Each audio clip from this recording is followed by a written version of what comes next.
വണക്കം നண்பர்களே, welcome back. കാര്യം നിങ്ങൾ അടിച്ചിറങ്ങിയൊക്കെ നടക്കുന്നുണ്ടെങ്കിലും തിരുവനന്തപുരത്ത് നമ്മുടെ ഗണപതി ടെമ്പിൾ റിനോവേറ്റ് ചെയ്ത ശേഷം ഇതുവരെ കണ്ടില്ല ഗൈസ്. ഇത് കണ്ടോ ഗൈസ്, ഭയങ്കര സൗന്ദര്യം.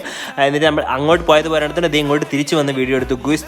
നമ്മുടെ ഗണപതി ടെമ്പിൾ തൊട്ടപ്പുറത്തുള്ള മുസ്ലിം മോസ്ക് ആൻഡ് കുറച്ചുകൂടി കഴിഞ്ഞ് കഴിഞ്ഞാൽ നമ്മുടെ പാളയം ചർച്ച്. അതും കഴിഞ്ഞിട്ട് രാവിലെ ആയപ്പോൾ ഗൂസ് രാവിലെ നല്ല പണി കിട്ടിയിട്ട് എന്താ സൂരജ് ഇങ്ങനെ ആയിപ്പോയെന്ന് ഞാൻ തന്നെ എൻ്റെ മനസ്സ് വിചാരിച്ചുകൊണ്ട് നേരെ വണ്ടിയുടെ എടുത്തുകൊണ്ട് പോയി. വണ്ടി സ്റ്റാർട്ടാക്കി വയ്ക്കുമ്പോൾ വണ്ടി സ്റ്റാർട്ട് ആവാനില്ല, ഡീസൽ ഇല്ലായിരുന്നു.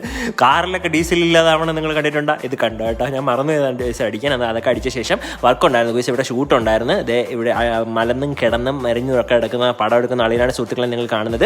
ലൊക്കേഷൻ്റെ ഇവിടെ ആയിരുന്നു ഗൂസ്. നമ്മുടെ തിരുവനന്തപുരത്ത് സ്റ്റോന്നൊക്കെയുള്ള ആശാൻ സ്മാരകത്തിൽ വെച്ചിരുന്ന കുറേ നാളായി ഇവിടെ കയറിയിട്ട്. ഇവിടെ ഒരുപാട് വൈഡ് വെറൈറ്റീസ് ബുക്സും അവൈലബിൾ ആണ് സുഹൃത്തുക്കളെ. അത് കഴിഞ്ഞ് ആറ്റിങ്ങൽ ഒരു അമ്പലത്തിൽ ആന ഉണ്ടെന്ന് അറിഞ്ഞ് നല്ല ഗജബീരനുണ്ടെന്ന് അറിഞ്ഞ് അങ്ങോട്ട് പോയി ഗൂസ്. ആനയുടെ കൂടെ കുറച്ച് നേരം സൊറ പറഞ്ഞിരുന്നിട്ട് നേരെ വിശന്ന് വലഞ്ഞ് നമ്മളൊരു വെജിറ്റേറിയൻ ഹോട്ടലിൽ കയറി മസാല ദോശയും പരിപ്പ് വട ഉഴുന്നുവടയും കഴിച്ചു ഗൂസ്. എന്നിട്ട് അതും പോരാത്തതുകൊണ്ട് ബട്ടർ ഹാഫ് കയറി ബർഗറും കഴിച്ച് ഒരു മിനിറ്റ് ലൈമും കുടിച്ചു. ഓക്കെ.